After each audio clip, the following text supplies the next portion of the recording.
Hello everyone, my name is Mohammad Irfan. I am lecturer of mathematics. आज की इस video के अंदर हम डिस्कस करेंगे फर्स्ट ईयर की मैथमेटिक्स की बुक के इम्पोर्टेंट एमसीक्यूज़। तो टोटल इस तरह की मैं 10 वीडियोज़ 8 से 10 वीडियोज़ बनाऊंगा और इनमें इम्पोर्टेंट एमसीक्यूज़ को डिस्कस करूंगा। अगर आप ये कर लेते हैं तो इंशाल्लाह आप कोई भी ऐसे एमसीक्यूज़ ऐसा नहीं होगा जो आपको नहीं आता होगा। तो इसमें एक एक एमसीक्यूज़ पे हम काफ़ी डिटेल से बात करेंगे। तो चलिए शुरू करते हैं। सबसे पहले हमारा एमसीक्यूज़ है कि if A is an idempotent matrix, अगर ए आई डेम्पोटेंट मैट्रिक्स होगा तो ऑप्शन क्या होगा कि ए square is equal to A T मतलब ए का ट्रांसपोज। सेकेंड ऑप्शन है ए square is equal to I के। थर्ड ऑप्शन है ए square is equal to A के। फोर्थ ऑप्शन है ए square is equal to zero के। तो इसमें से क्या ऑप्शन क्या होगा हमारे पास? चलिए हम देख लेते हैं कि आई डेम्पोटेंट मैट्रिक्स होता क्या है हमारे पास। यहाँ मैंने आई डेम्पोटेंट मैट्रिक्स की डेफिनेशन लिखी है। वो कहता है कि ए square matrix A is called idempotent matrix if A square is equal to A. वो कहता है कि अगर ए स्क्वायर का आंसर ए के इक्वल आ जाता है तो वो मैट्रिक्स क्या कहलाएगा? आई डेम्पोटेंट मैट्रिक्स कहलाएगा। फॉर एग्जाम्पल, एक एग्जाम्पल लिया जिसमें वो कहता है कि show that matrix is idempotent matrix. ये एक मैट्रिक्स है। इस मैट्रिक्स का हमने क्या लेना है, इसको हम लेट कर लेते हैं कि ये ए के इक्वल होगा। अब क्योंकि वो कहता है कि ए स्क्वायर कैसे बनेगा? ए स्क्वायर बनेगा जब ए को ए से ही मल्टीप्लाई करेंगे तो ए स्क्वायर बनेगा। तो जब दो मैट्रिक्स को आपस में मल्टीप्लाई किया तो क्या बना हमारे पास? ये मैट्रिक्स, ये सारा मल्टीप्लिकेशन की हुई है और हम जानते हैं कि दो मैट्रिक्स को कैसे मल्टीप्लाई करते हैं। जब इनको हमने प्लस माइनस किया तो हमारे पास एक मैट्रिक्स आया। आप देखेंगे कि ये वही मैट्रिक्स है जो हमने लेट किया था, यानी कि किसी भी मैट्रिक्स का स्क्वायर लेने से उस मैट्रिक्स पे कोई फ़र्क ना पड़े, वही मैट्रिक्स आ जाए तो उस मैट्रिक्स को हम कहते हैं कि वो आइडेम्पोटेंट है। तो इसमें देखिए हमारे पास ऑप्शन कौन सा बनेगा? हमारे पास ऑप्शन बनेगा सी कौन? A square is equal to A. Okay, चलिए अब चलते हैं दूसरे एमसीक्यूज़ की तरफ। वो कहता है कि ए square matrix A is called symmetric matrix. Symmetric matrix अगर कोई एक मैट्रिक्स है वो सिमेट्रिक मैट्रिक्स कब होगा? अब ऑप्शन दिए हुए हैं। ए ऑप्शन हमारे पास दिया हुआ है A is equal to A T, A is equal to minus A T, A is equal to A square is equal to I is a identity matrix. तो चलिए सिमेट्रिक मैट्रिक्स की definition को देखते हैं। सिमेट्रिक मैट्रिक्स क्या कहता है और स्क्यू सिमेट्रिक मैट्रिक्स हमें क्या कहता है? या तो सिमेट्रिक्स का पूछ सकता है या स्क्यू सिमेट्रिक्स का पूछ सकता है, तो हम दोनों को साथ में डिस्कस कर लेते हैं। तो वो कहता है कि ए square matrix A is called symmetric matrix. अगर कोई मैट्रिक्स ए सिमेट्रिक मैट्रिक्स होगा तो ए का ट्रांसपोज जो है वो ए के इक्वल होगा, यानी कि किसी भी मैट्रिक्स का ट्रांसपोज लें उस मैट्रिक्स को फ़र्क ही नहीं पड़ेगा। फॉर एग्जाम्पल ए जो है वो हमारे पास है 1 3 3 2। अब हम क्या करते हैं कि इस मैट्रिक्स का ट्रांसपोज लेते हैं ए का। जब हम ए का ट्रांसपोज लेंगे तो इस मैट्रिक्स पे कोई भी फ़र्क नहीं पड़ेगा। ट्रांसपोज लेके देखते हैं। ट्रांसपोज कैसे लिया जाता है कि किसी भी रो को कॉलम में बना दिया जाता है, किसी भी रो को कॉलम में लिख दिया जाता है। तो अब आप देखें कि क्या आया 1 3 3 2, और एक्चुअल मैट्रिक्स भी आपके पास क्या था? आपके पास था 1 3 3 2, यानी कि वही मैट्रिक्स आ गया। उस मैट्रिक्स पे कोई भी फ़र्क नहीं पड़ा। ऐसा मैट्रिक्स जिसको ट्रांसपोज लेने से कोई फ़र्क ना पड़े। इसी तरह एग्जांपल इसको मैट्रिक्स बी को देखिएगा। वो कहता है कि आपके पास बी एक मैट्रिक्स है और ये सिमेट्रिक मैट्रिक्स है। क्यों? जब इसका ट्रांसपोज लिया तो आपको क्या मिला? आपको वही मैट्रिक्स मिल गया। आप देखें ना कि ये रो थी, आपने इसको कॉलम की शेप में लिखा, रो को किस तरह लिखा? कॉलम के अंदर लिखा, रो को किस तरह लिखा? कॉलम में लिखा। तो आपके पास ये वही मैट्रिक्स आ गया जिसका आप ट्रांसपोज ले रहे थे, यानी कि ट्रांसपोज लेने से इस मैट्रिक्स के ऊपर किसी भी किस्म का कोई भी फ़र्क नहीं पड़ा। ये देखिए, ठीक है। तो ये हमारे पास होता है सिमेट्रिक मैट्रिक्स। अब देखते हैं कि इनमें ऑप्शन कौन सा होगा। फर्स्ट ऑप्शन होगा ए इज इक्वल टू ए का ट्रांसपोज, या मतलब आपने ट्रांसपोज लिया और मैट्रिक्स पे कोई भी फ़र्क नहीं पड़ा। आप चाहें तो इसको इस तरह भी लिख सकते हैं या इस तरह भी लिख सकते हैं, बात एक ही है। ओके, तो आगे चलते हैं थर्ड एमसीक्यूज़ की तरफ। थर्ड एमसीक्यूज़ में कहता है ए square matrix A is called skew symmetric matrix. ये स्क्यू सिमेट्रिक मैट्रिक्स कब होगा? चलिए जी, स्क्यू सिमेट्रिक मैट्रिक्स की हम डेफिनेशन को देख लेते हैं कि स्क्यू सिमेट्रिक मैट्रिक्स की डेफिनेशन क्या है। यहाँ पर आइए नीचे की तरफ देखते हैं। A square matrix A is called skew matrix. अगर किसी भी मैट्रिक्स का आप ट्रांसपोज लो, आपके पास वही मैट्रिक्स तो आए लेकिन साथ में क्या आए, नेगेटिव आए, यानी कि साथ में नेगेटिव होना चाहिए। सिमेट्रिक मैट्रिक्स में क्या था कि आपके पास ए ट्रांसपोज ए के इक्वल होना चाहिए। स्मूथ स्क्यू सिमेट्रिक में क्या है कि ए का ट्रांसपोज माइनस ए के इक्वल होना चाहिए, यानी कि साथ में माइनस आना चाहिए। एग्जांपल देख लेते हैं। ये एक मैट्रिक्स ए है, इसका ट्रांसपोज लिया। जब इस मैट्रिक्स का हम लोग ट्रांसपोज लेंगे तो ये किस तरह बनेगा, ये देखिए, ये आपके पास रो थी तो उसको आप कॉलम में लिख दिए 0 -4। ये रो थी तो इसको हमने कॉलम में लिख दिया, ये रो थी तो इसको हमने कॉलम में ले लिया। ये हमारे पास ट्रांसपोज लेने का मेथड है। ओके, तो अब आप देखें कि ये वही मैट्रिक्स नहीं बना अभी तक। ये 0 है और ये -4 है, लेकिन हमें 0 के बाद क्या मिल रहा है, +4।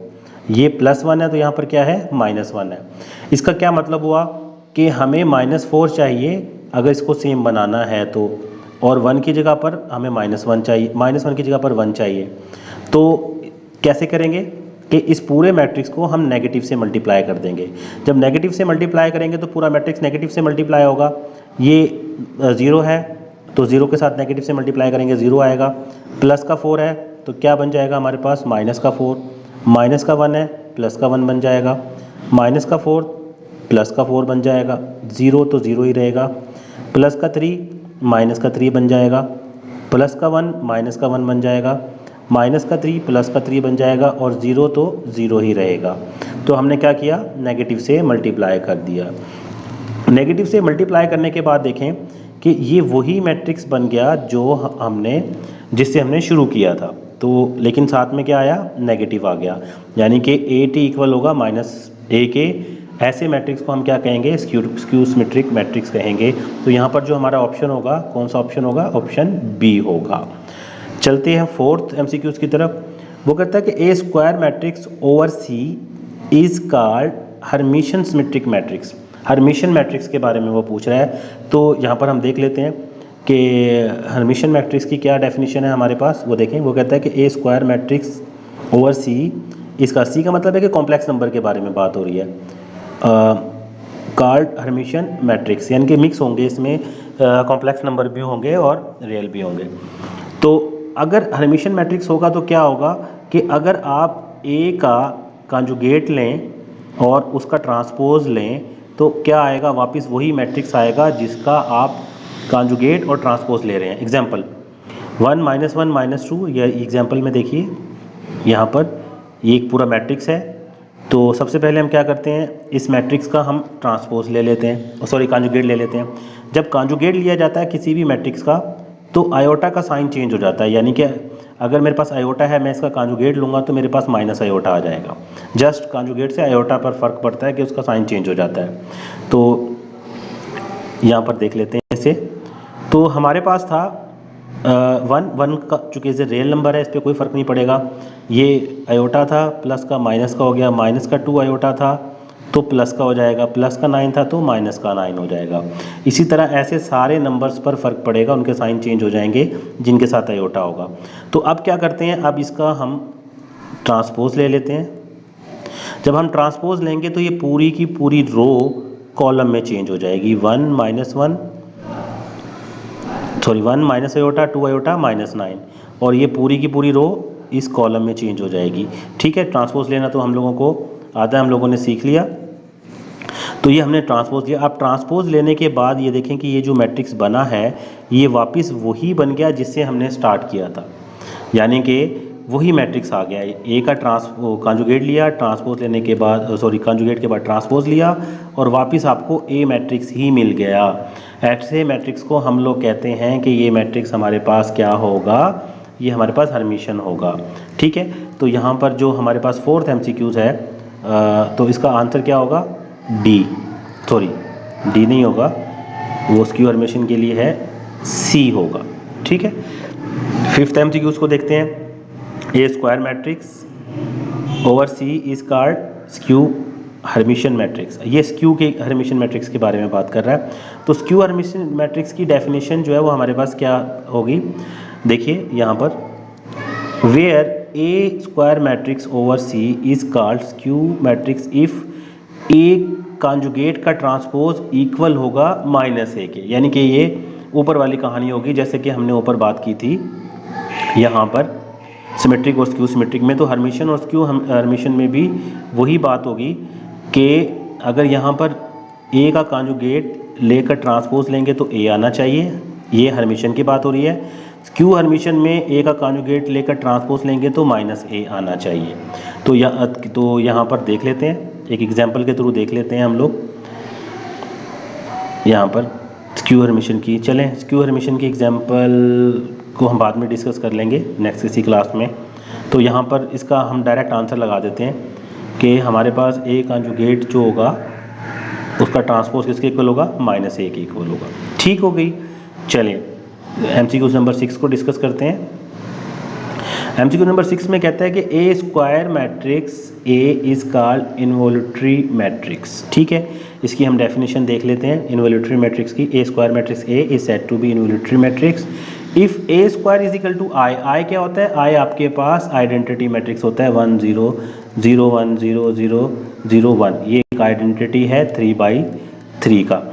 तो यानी कि A को A से ही मल्टीप्लाई करें तो वो आपके पास ये मैट्रिक्स आना चाहिए। अगर ये आएगा तो वो इन्वोल्यूटरी मैट्रिक्स होगा। एग्जांपल, ये एक मैट्रिक्स है, A को A से ही मल्टीप्लाई करवाया, जब दोनों को मल्टीप्लाई करवाया तो आपके पास क्या बन गया, आइडेंटिटी मैट्रिक्स बन गया। तो ऐसे मैट्रिक्स को हम क्या कहते हैं कि इन्वोल्यूटरी मैट्रिक्स होगा।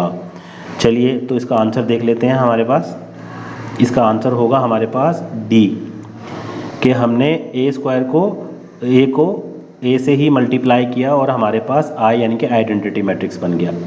चलते हैं MCQ नंबर 7 की तरफ। अब यहाँ पर दो मैट्रिक्स हैं, एक मैट्रिक्स डिटर्मिनेंट, ये नोटेशन डिटर्मिनेंट की है और इस तरह की नोटेशन जो एरे टाइप होती है ये मैट्रिक्स की होती है। दोनों की प्रॉपर्टीज़ में फ़र्क है, ये हम लोग ऑलरेडी डिस्कस कर चुके हैं। अब दो मैट्रिक्स आपस में इक्वल हैं और हमने जो वैल्यू निकाल कर देनी है वो A की निकाल कर देनी है। तो यहाँ पर ये पहला डिटर्मिनेंट और ये दूसरा डिटर्मिनेंट, यहाँ पर डिटर्मिनेंट की बात हो रही है, आई रिपीट। तो जब 2/2 मैट्रिक्स का डिटर्मिनेंट लेते हैं तो क्या तरीकाकार है कि क्रॉस मल्टीप्लाई होते हैं। A किससे मल्टीप्लाई होगा, 7 से, 0 किससे मल्टीप्लाई होगा, B से, और बीच में हमेशा क्या आता है, नेगेटिव आता है। ये इक्वल होगा, 2 मल्टीप्लाई होगा 9 से, 1 मल्टीप्लाई होगा 3 से, और बीच में क्या आएगा, नेगेटिव आएगा। ठीक हो गया। चलिए यहाँ पर हम इसको कर लेते हैं, खुद कर लेते हैं। यानी कि A मल्टीप्लाई होगा 7 से -0 मल्टीप्लाई होगा B से इक्वल 2 मल्टीप्लाई होगा -9 से और -1 मल्टीप्लाई होगा 3 से। तो A जब 7 से मल्टीप्लाई होगा तो 7A बनेगा, 0 B से होगा तो 0B, 2 -9 से बनेगा तो -18 होगा, 1 3 से होगा तो -3 बनेगा। 7A -0 का मतलब क्या होगा, 7A, -18 -3 का मतलब होगा -21। 7 मल्टीप्लाई हो रहा है, नीचे जाकर डिवाइड होगा। ओके, जब इसको हम डिवाइड करेंगे ये इससे कैंसिल हो जाएगा, 3 आ जाएगा। जो हमारे पास रिक्वायर्ड आंसर होगा वो क्या आ जाएगा, A = -3। अब MCQ नंबर 8 की तरफ चलते हैं। If A matrix A = matrix -7 then A का डिटर्मिनेंट क्या होगा। ये बात याद रखिएगा, अगर किसी भी मैट्रिक्स का आपने डिटर्मिनेंट लेना है और वो सिंगलटन मैट्रिक्स है, यानी कि उसके अंदर एक ही एलिमेंट है, उसका डिटर्मिनेंट भी वही एलिमेंट होगा जो उसके अंदर है। ठीक है, तो ये -7 है तो इसका जो आंसर होगा क्या आएगा, डिटर्मिनेंट का -7 ही आएगा। आगे चलते हैं, question number 9। The sum of square of direction cosine. यहाँ पे डायरेक्शन कोसाइन के बारे में बात हो रही है। वो कहता है कि डायरेक्शन कोसाइन का जो सम होता है वो किसके इक्वल होता है। डायरेक्शन कोसाइन का जो सम होता है, जो कि हमारे पास cos² alpha plus cos² beta plus cos² gamma, ये cos alpha, cos beta, cos gamma जो है ये हमारे पास क्या है, डायरेक्शन कोसाइन है। ये हमेशा किसके, इनको अगर सम करेंगे तो ये हमेशा 1 के इक्वल होगा। तो जो इसका आंसर होगा वो क्या आएगा, 1 आएगा। चलते हैं MCQ नंबर 10 की तरफ। The volume of tetrahedron, chapter number 3 का वेक्टर का क्वेश्चन है ये। टेट्राहेड्रॉन का फार्मूला पूछ रहा है आपसे। ठीक है, A वेक्टर, B वेक्टर और C वेक्टर, अगर 3 वेक्टर आपको दिए गए हैं तो टेट्राहेड्रॉन का फार्मूला जो होता है वो आपके पास क्या होता है, 1/C, A vector, B vector और C वेक्टर। यानी कि आपके पास कौन सा आंसर होगा, आपके पास आंसर होगा C। ठीक है, ठीक है स्टूडेंट्स, ये फर्स्ट 10 एमसीक्यूज थे। नेक्स्ट जो 10 एमसीक्यूज होंगे मैं नेक्स्ट वीडियोस में डिस्कस करूंगा और टोटल 80 एमसीक्यूज हैं। ठीक है, और इंशाल्लाह इस 80 में से आपके 20 एमसीक्यूज पेपर के अंदर आ जाएंगे जो कि